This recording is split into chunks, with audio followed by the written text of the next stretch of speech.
Bismillahirrahmanirrahim. Alhamdulillah wassalatu wassalamu ala Rasulillah amma ba'd. Sebenarnya ingin ikut memboikot, tapi kondisinya butuh. Kaum muslimin dan muslimat yang dimuliakan Allah Subhanahu wa taala. Kita semua tentu ingin menjadi hamba yang baik, saling mendukung, bersaudara antara satu muslim dengan muslim yang lain. Kemudian kita semuanya tidak ingin saudara-saudara kita terzalimi, dan kita semuanya mengutuk setiap aksi kezaliman, termasuk dalam hal ini aksi penjajahan. Ketika hak kaum muslimin dirampas, mereka dibunuh, mereka disakiti, mereka diusir dari tempat tinggalnya, bahkan orang-orang yang sudah menjadi lemah pun masih disiksa, masih disakiti. Kita semuanya mengutuk perbuatan tersebut. Dan ini merupakan suatu penjajahan yang sering kita dengar akhir-akhir ini dari sebagian negara-negara non-muslim. Termasuk dalam hal ini aksi Zionis yang mereka menjajah saudara-saudara kita kaum muslimin yang ada di Palestina. Nah, kita akan membahas dari sisi apa hukum kita membeli produk yang terafiliasi dengan Zionisme, tetapi kondisinya kita sedang membutuhkan. Terlepas dari hukum seputar pemboikotan, karena ini sudah dibahas oleh para ulama panjang lebar, dan kita tidak mungkin membahasnya di sini secara umum, karena tentu akan menjadi lebih lebar. Yang menjadi kesimpulannya dalam masalah ini, pemboikotan hukum asalnya adalah diperbolehkan, dan bahkan bisa menjadi dituntut dari kaum muslimin jika itu membawa maslahat, berdampak kepada mencegah tindakan orang-orang yang zalim untuk melanjutkan dan semakin parah tingkat kezaliman mereka. Kita cegah dengan cara memboikot, tidak membeli, tidak bertransaksi dengan mereka yang mendukung aksi-aksi kejahatan termasuk penjajahan tersebut. Adapun yang menjadi perbincangan di kalangan para ulama, apakah harus dengan persetujuan, dengan arahan dari pemerintah ataukah tidak, ini menjadi pembahasan yang cukup panjang. Ya, walaupun pendapat yang kebanyakan kaum muslimin memilihnya adalah tidak menunggu keputusan pemerintah. Karena kita semuanya tahu, pemerintah tidak segampang itu untuk memutuskan pemboikotan, hukum pemboikotan, memberikan arahan. Karena ada hubungan ekonomi, ada pertimbangan ekonomi, pertimbangan politik, dan seterusnya. Sehingga pada dasarnya, dalam jual beli kita tidak terikat dengan keputusan dari pemerintah. Walaupun jika pemerintah sudah menentukan, sudah mengarahkan, tentu tingkatan kita memboikot menjadi lebih kuat dan lebih mengikat lagi. Kaum muslimin dan muslimat yang dimuliakan Allah Subhanahu wa taala, kembali kepada topik kita, yaitu apa hukum kita membeli produk yang terafiliasi, yang diterbitkan oleh perusahaan-perusahaan yang terafiliasi dengan orang-orang Zionis yang mendukung aksi-aksi penjajahan dan kezaliman tersebut. Untuk memahami masalah ini, kita perlu membahas dulu ada beberapa poin yang harus kita perhatikan sebelum menghasilkan kesimpulan. Yang pertama adalah kita perlu memastikan apakah produk tersebut benar-benar diproduksi oleh perusahaan yang terafiliasi, yang mendukung, ada kerjasama antara perusahaan yang menghasilkan produk ini dengan kelompok-kelompok Zionis. Apakah benar-benar ada hubungan ataukah tidak? Jika hubungannya secara langsung dan jelas benar-benar mendukung, tentu tingkat kejahatannya lebih besar dan menjadikan kita lebih dituntut untuk memboikot jika dibandingkan dengan perusahaan yang tidak terlalu kuat hubungannya, walaupun sesekali mendukung, mungkin hanya dari sisi tidak membantu atau kurang peduli, tapi tidak ada dukungan materi, misalkan semacam itu, maka tentu tingkatan kejahatannya lebih rendah. Dan ini menentukan ketika ada pilihan antara dua hal tersebut, maka tentu saja kita lebih dituntut untuk memboikot produk yang dihasilkan oleh perusahaan yang mendukung secara langsung aktivitas-aktivitas kezaliman. Ini yang pertama, harus dipastikan, dan mengetahuinya tentu tidak mudah. Kita harus melacak dengan orang-orang yang ahli, orang-orang yang memiliki informasi yang akurat dalam masalah tersebut. Kemudian, poin kedua yang perlu diperhatikan sebelum menentukan kesimpulan hasilnya adalah seberapa besar dampak jika kita membeli produk tersebut. Tentu saja berbeda ketika kita membeli satu dengan membeli banyak, membeli dalam jumlah yang banyak. Ketika kita membeli satu dalam kondisi membutuhkan, tentu saja ini mungkin dukungannya tidak terlalu besar. Berbeda dengan membeli dalam jumlah besar. Ini menjadi pertimbangan yang cukup signifikan juga.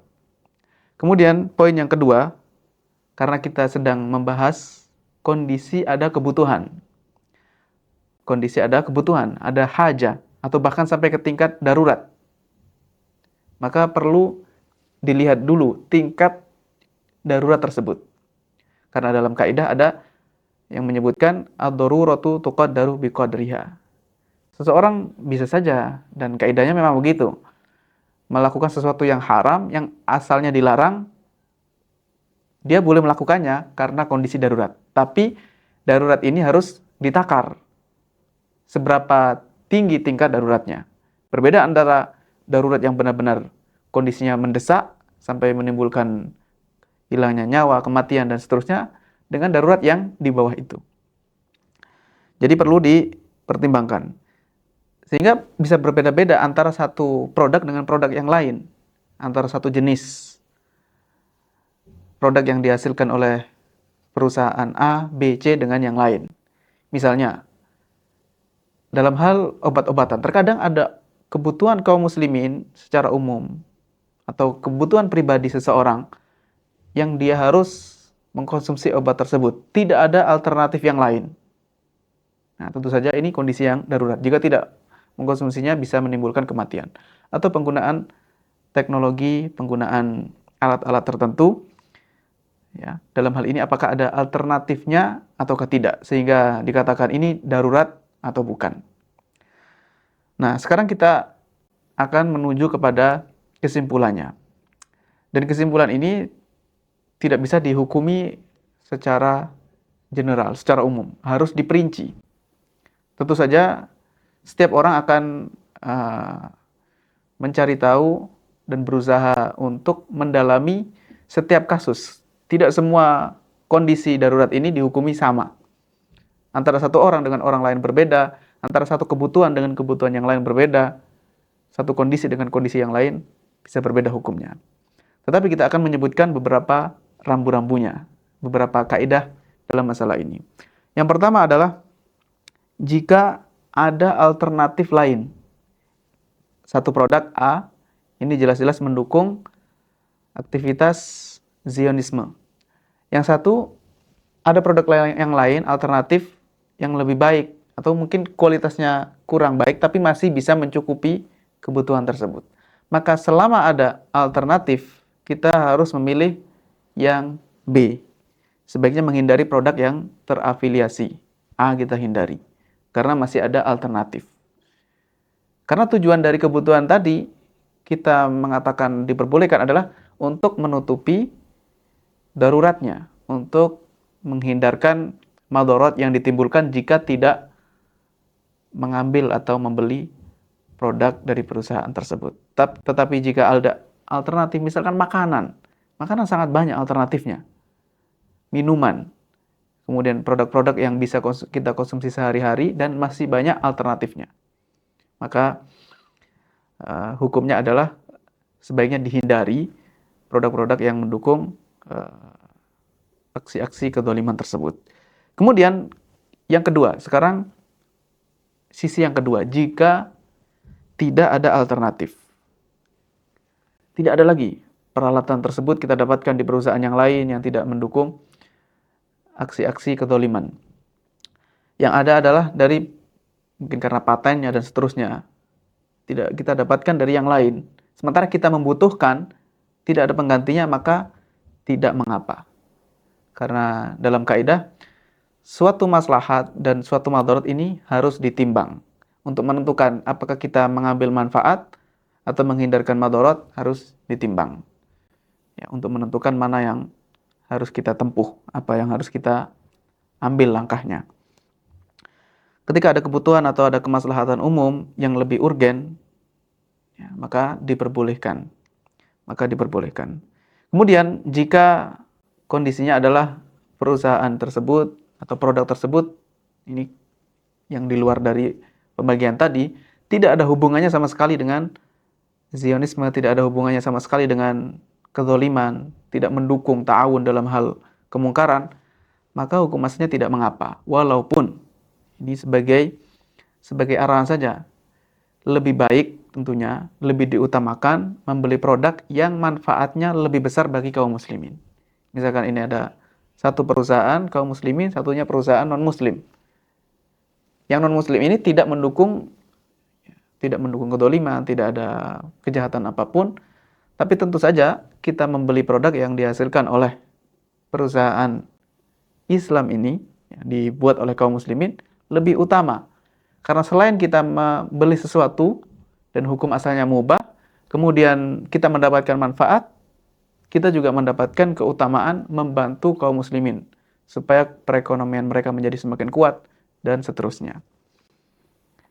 Dasarnya adalah karena dahulu Nabi SAW dan para sahabat beliau, baik saat di Makkah maupun di Madinah, mereka biasa bertransaksi dengan orang-orang non-muslim, bangsa Yahudi, kemudian orang-orang musyrik, orang-orang Badui yang masih belum masuk Islam. Mereka melakukan transaksi, bahkan mendatangi pasar-pasar mereka, membeli kebutuhan pokok, gandum, kemudian kurma, kemudian baju besi, peralatan perang, dan seterusnya. Selama yang penting adalah tidak ta'awun secara langsung, mendukung aktivitas yang diharamkan, atau kita melakukan jenis transaksi yang diharamkan dalam Islam. Misalnya dalam transaksi ribawi atau penipuan, ya itu tentu saja dilarang bukan karena kita bertransaksi dengan non-muslim, melainkan karena sebab bentuk transaksi tersebut. Demikianlah kaum muslimin dan muslimat yang dapat kita bahas mengenai pembahasan bolehkah kita membeli produk padahal kita ingin memboikotnya sebenarnya. Kita tidak ingin mendukung aksi-aksi kejahatan tersebut, tapi masalahnya kita sedang membutuhkan. Atau bukan kita, kaum muslimin, ada kebutuhan dari kaum muslimin. Maka jawabannya adalah ya, tidak bisa ditentukan secara umum, tidak bisa ditentukan satu persatu, setiap kasus bisa berbeda-beda. Tapi kita sudah mengetahui kaidah-kaidahnya. Semoga dapat difahami dengan baik dan semoga bermanfaat. Wassallallahu wasallam ala nabiyyina Muhammad walhamdulillahi rabbil alamin.